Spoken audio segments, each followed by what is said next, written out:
we have ever witnessed such a situation where you actually have a situation where if somebody were to visit a temple, people have been barred from visiting temple.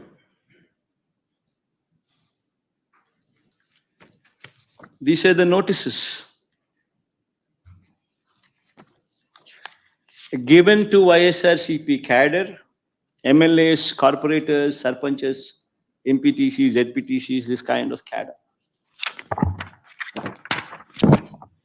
These are the various notices.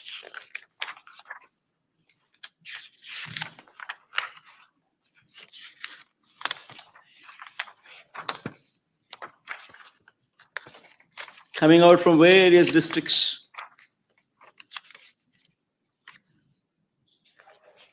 And you know what these notices say? They say, even though they've been even though they are in Telugu, I would translate them into English for better understanding. The notices say that the ex-Chief Minister YS Jagan Mohan Reddy is visiting Tirumala Tirupati Devasthanam, and that program does not have the approval of the government. And if any Karyakarta participates in this program, cases would be booked on them. That is the gist of these notices.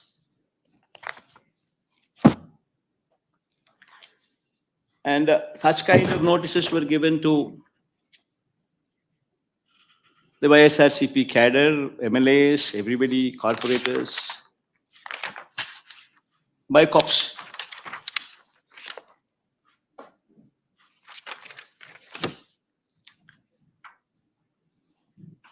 Now, the surprising factor is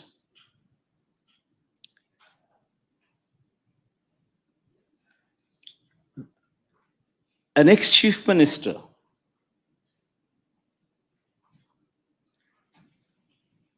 who has visited Tirumala Tirupati Devasthanam temple not once but several times before. Even before becoming the chief minister also, during the beginning of my Padayatra and also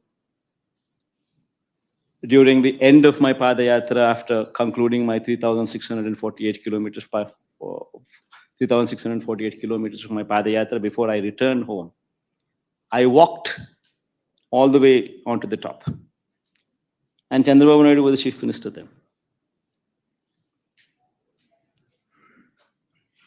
Several times in the past, we visited Tirumala Tirupati Devasthanam, even before I became the chief minister. And after I became the chief minister, every year, TTD invited me. And on their invitation, I had the opportunity to give clothes to Lord Venkateshwara Swami. Every year. And today, to divert the topic from the deeds that have been committed, from the faults that have been committed by Chandrababu Naidu, they have brought up another topic onto the forefront, barring people from entering the temple.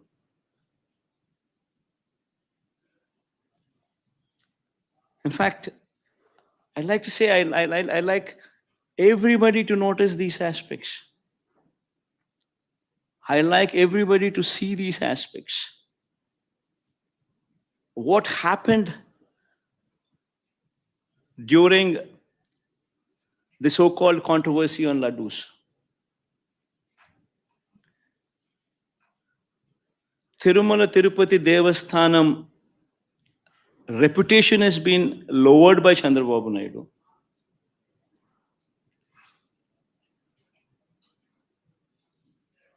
The pride of our Laddus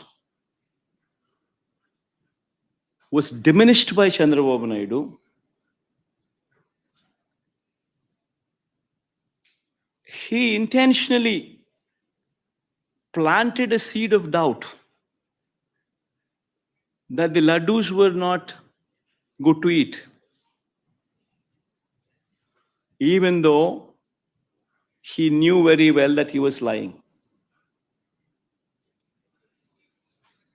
I mean, if one were to just see the facts, what took place. See this, the concept of this procurement of material for preparation of laddus or preparation of prasadams is not new. This has been going on for decades.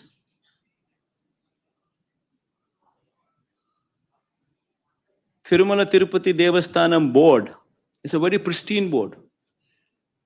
You have people from all walks of life, from different states who are board members. In fact, to get a membership onto the board, you actually have recommendations from central ministers. You have recommendations from the neighboring state chief ministers. Such is the esteemness of this board.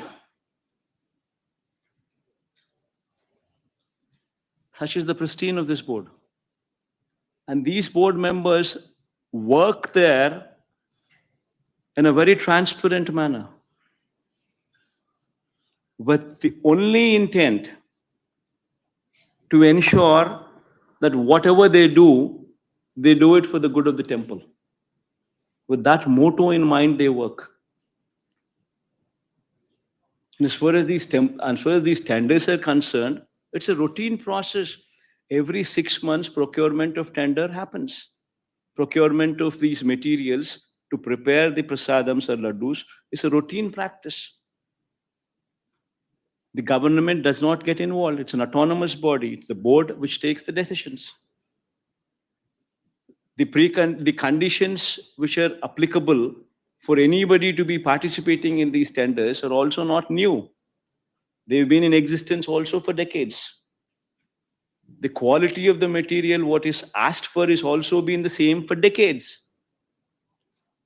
It's a routine process. And during the course of this routine process, which takes place every 6 months, e-tenders have been called for. And based on the e-tenders, people who've quoted L1, people who've quoted the least, people who qualify, people who participated, people who've quoted the least, automatically gets the tender. And that is approved by the board. This is the normal routine practice. And just not, the process doesn't just stop there. The process is that after they get the tender, it's not just one company alone who once again is going to be participating for the whole of it. The other participants also get 35% of the quota if they were to match the price. So all these people supply ghee and these kind of materials whatsoever are required every 6 months during this course of the tendering process. The process just doesn't stop there. The process is, after they are qualified and given the work order, these people are supposed to supply material, and every tanker that they bring in should be accompanied by NABL approved lab certificates, reiterating the quality of the material that they brought in. It doesn't once again just stop there that they bringing in a certificate which is approved by NABL.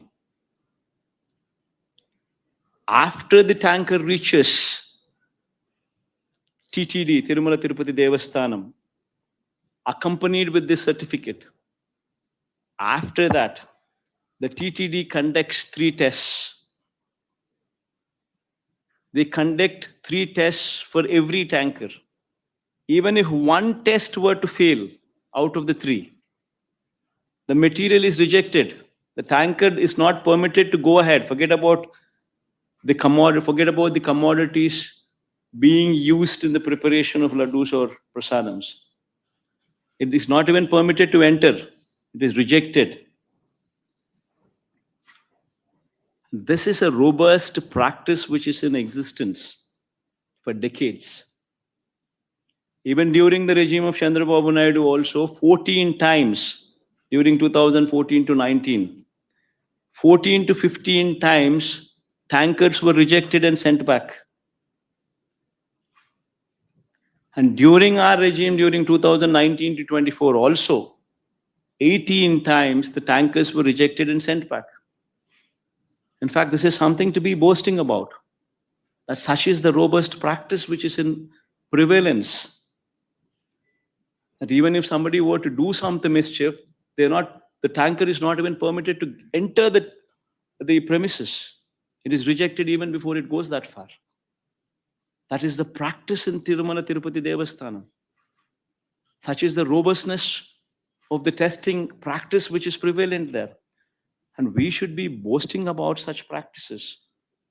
Rather than that, rather than boasting, what did Chandrababu Naidu do?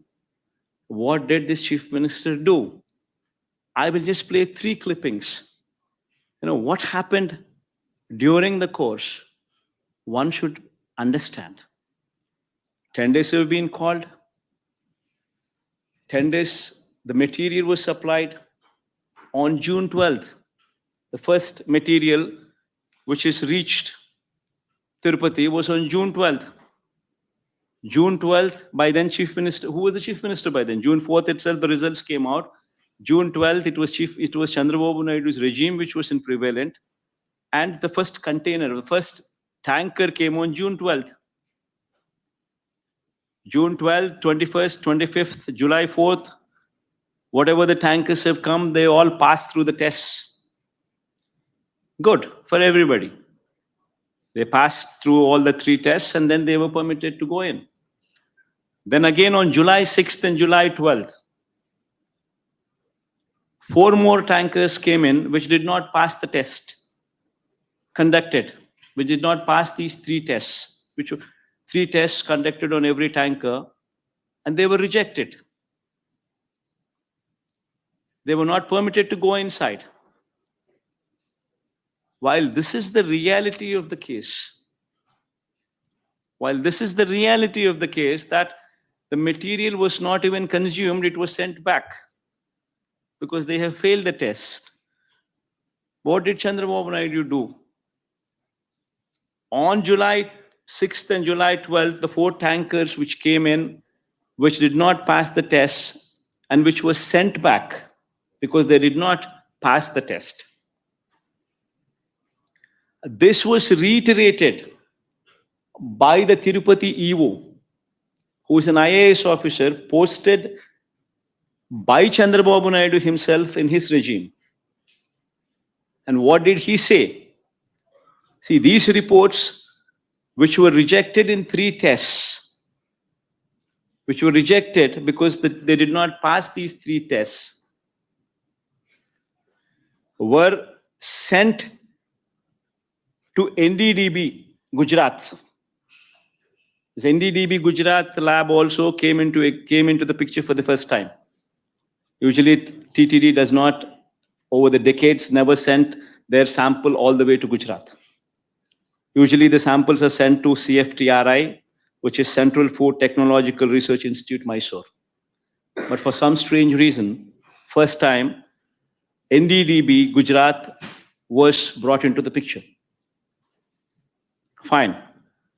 On 6th and 12th, when these tankers came and when they were rejected, these samples were once again sent to NDDB. On July 17th, then July 23rd and 17th, they also received, July 23rd, they also received the results. While the tankers were never permitted to go inside, they were rejected. Now, while this is the reality that the tankers were not permitted to go in, the tankers were rejected, and a show cause notice was issued to the supplier that these tankers have been rejected and sent back, along with a show cause notice. While this is the reality, what happened during the course? On 23rd July itself, the EO of TTD confirmed this information to the media. I'll just play that tape. The EO on July 23rd itself categorically told very clearly that the samples did not pass the 3 tests. The samples were sent to NDDB, and these tankers were rejected. So that means the government was aware that the tankers have been rejected and the material was not consumed. In spite of this, on September 18th, that is 2 months later, Chandrababu Naidu makes an intentional statement misleading the facts. Now, what does he say? This man, Chandrababu Naidu, knowing very well that the material has been rejected, it did not even enter the premises of the TTD, yet this man carelessly, or rather intentionally, lies, spreads misinformation, says that this material was consumed and it had animal fat in it. Now, what happens after that? After September 18th, September 19th, the so-called confidential report from Gujarat, the NDDB report, the so-called confidential report from NDDB Gujarat is released from Telugu Desam Party office on September 19th.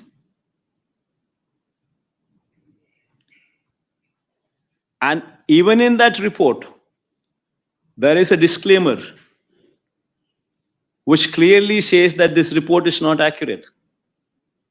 This report very clearly says that these are the S values, these are the standard values, and these are the deviations. However, these deviations could have taken place because of various factors such as these. That is the disclaimer. And in these disclaimers, they very clearly say that if at all the cow's milk is obtained from an exceptionally high feeding of pure vegetable oils, such as repressed oil, cotton, or palm oil, such deviation in S values could take place. If at all a sample is collected from cows suffering from serious underfeeding, also you will see deviations in S values. Also, you would find deviations if this milk is obtained from bovine milk other than cow's milk. And so on and so forth are the disclaimers which clearly say that these reasons could all be a part for the S value deviations. And Chandrababu Naidu, knowing very well, in spite of this report, in spite of these disclaimers, in spite of the fact, knowing very well that this, irrespective of all these things, because this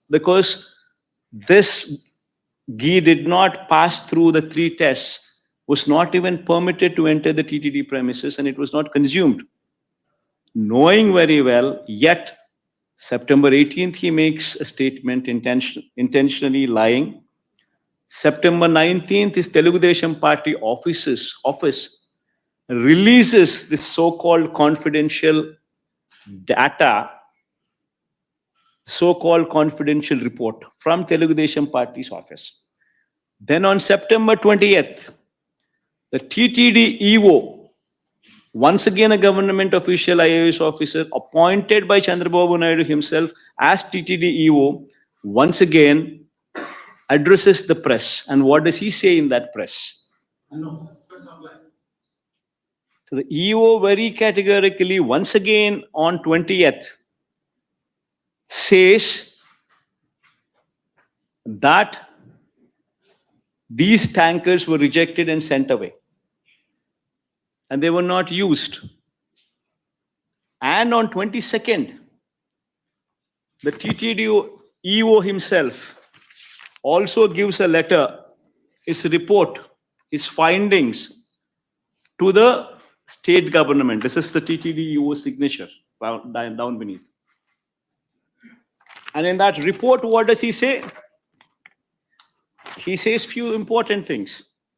He says he was selected through e-tender, started supplying from 12th June.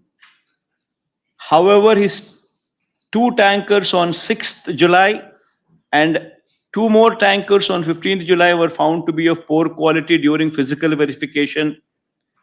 Accordingly, all the 4 samples were sent to NDDB lab, Anand, Gujarat, confidentially. I repeat this word, confidentially.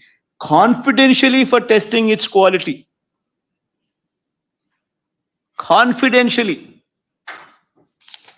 Then he further goes on to say, the adulterated cow ghee tanker supplied by the dairy was returned back and stopped further supplies. And a show cause notice was issued to them. So he once again reiterates his stand, reiterates and says the facts that these 4 tankers were rejected. They were not permitted to go inside. And they were not consumed. And yet, in spite of this, on September 22nd, once again, Chandrababu Naidu goes ahead and once again lies.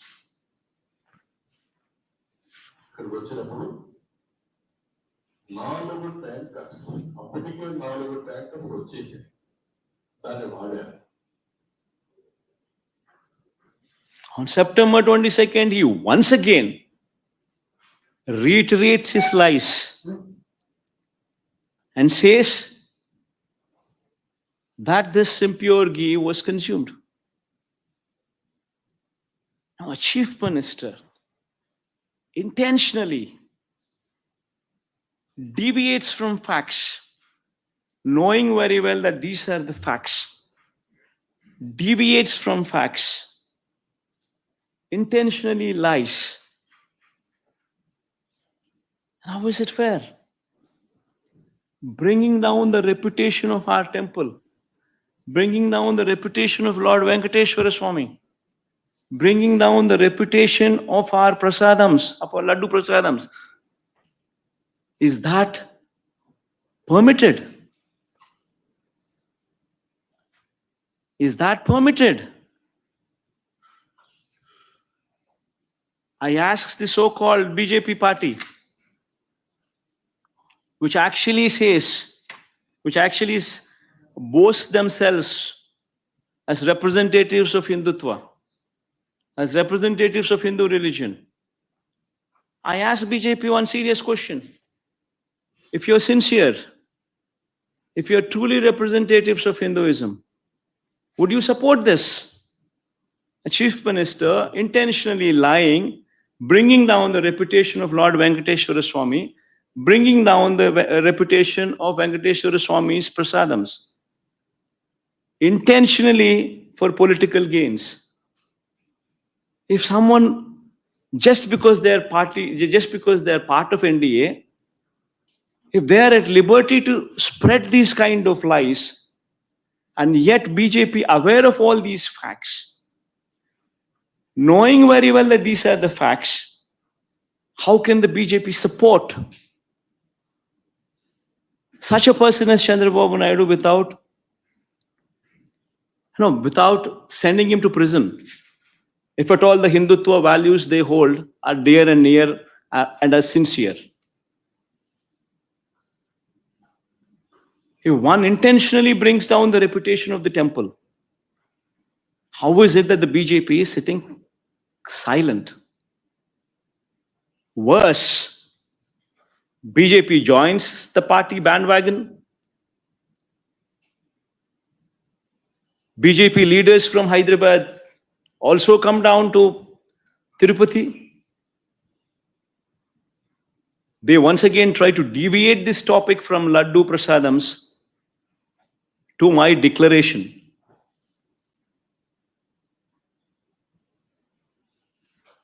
I seriously ask, all these people I ask, repeatedly these people say, what is my religion? I tell all these people, you want to know my religion? It's not new. Everybody in Andhra Pradesh knows who I am.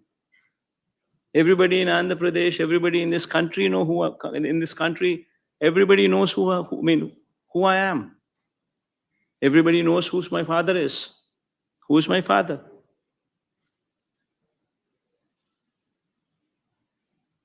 Everybody also knows how many times I've been to Tirumala Tirupati Devasthanam.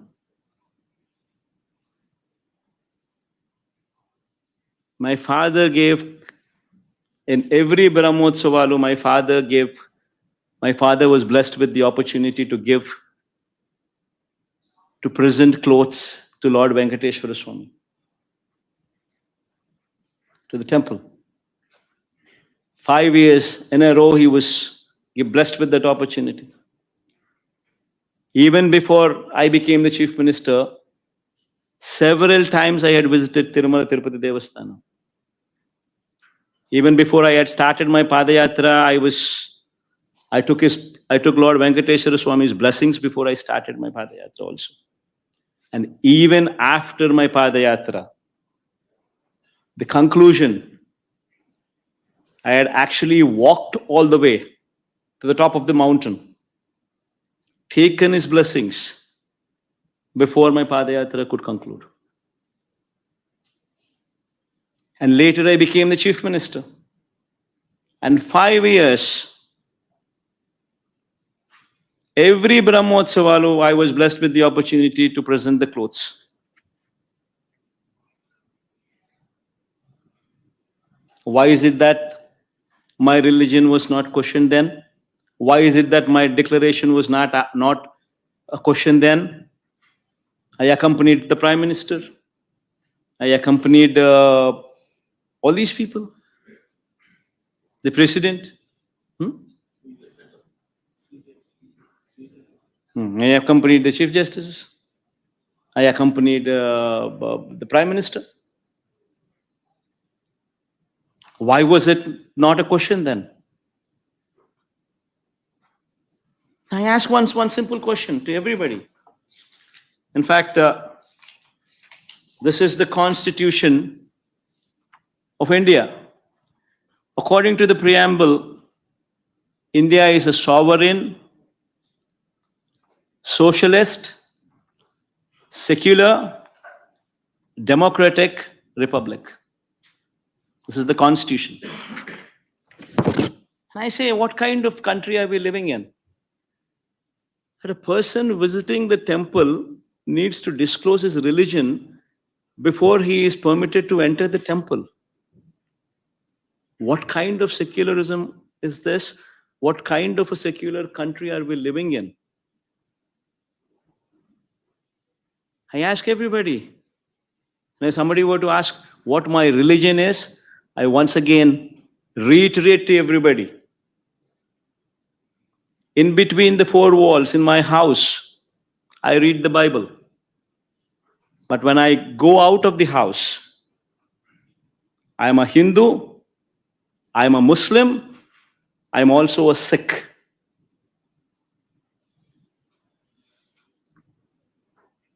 I practice their religion, I respect their religion. I am an Indian. Someone were to ask what my religion is, humanity is my religion. You want to have a declaration on that? Please go ahead and have that declaration as mine. Humanity is my religion. one should seriously start contemplating as to where they stand on secularism, what this country stands for. If someone like me, who was served as a chief minister, is given these kind of notices,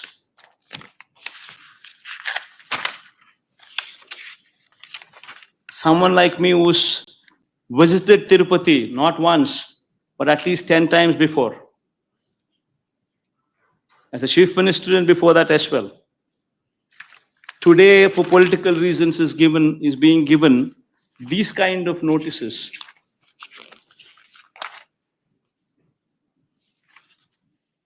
Barring somebody from entering the temple. So what about the poor? What about the Dalits? Can they enter these temples? What kind of a message are we sending? What is BJP doing about it? Is this what they stand for? Right in front of their eyes, glaring evidence of Chandrababu Naidu misusing his power, bringing down the reputation of our temple, bringing down the reputation of our prasadams, intentionally lying for political gains. And yet, that person is permitted to go scot-free. BJP does not do anything about it. And yet they say they are representatives of Hindutva. Hindutva stands for humanity. This is the first thing what anybody should understand. I think I rest my case here.